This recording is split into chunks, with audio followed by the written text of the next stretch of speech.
Sports official চ্যানেলে স্বাগতম। মেহেদী হাসান মিরাজকে টি-20 বিশ্বকাপে বাংলাদেশ দলে না রেখে যে কত বড় ভুল করেছিল তার প্রমাণ দিল ভারতের বিপক্ষে ম্যাচ খেলে। মেহেদী হাসান মিরাজকে ওপেনিংয়ে খেলানো উচিত বাংলাদেশ দলের, বললেন তামিম ইকবাল। কারণ টি-20তে বাংলাদেশের ওপেনিংয়ের জুটি বরাবরই ব্যর্থ, সেক্ষেত্রে মিরাজকে ওপেনিংয়ে ট্রাই করা যেতেই পারে।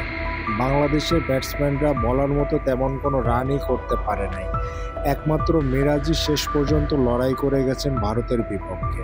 মূলত এই মিরাজের ব্যাটিংয়ের উপর ভর করে সম্মানজনক কিছুটা রান সংগ্রহ করতে পেরেছিল বাংলাদেশের দল। বাংলাদেশের একজন পারফেক্ট অলরাউন্ডার হিসেবে নিজেকে পরিচিতি লাভ করাতে সক্ষম হয়েছেন মেহেদী হাসান মিরাজ। অথচ আমরা সবাই জানি এই মেহেদী হাসান মিরাজকে টি-20 বিশ্বকাপে দলে রাখা হয়েছিল না। আর এটা যে বাংলাদেশের টিম ম্যানেজমেন্টের একটি ভুল সিদ্ধান্ত ছিল তা সবার চোখে আঙ্গুল দিয়ে দেখিয়ে দিলেন মেহেদী হাসান মিরাজ।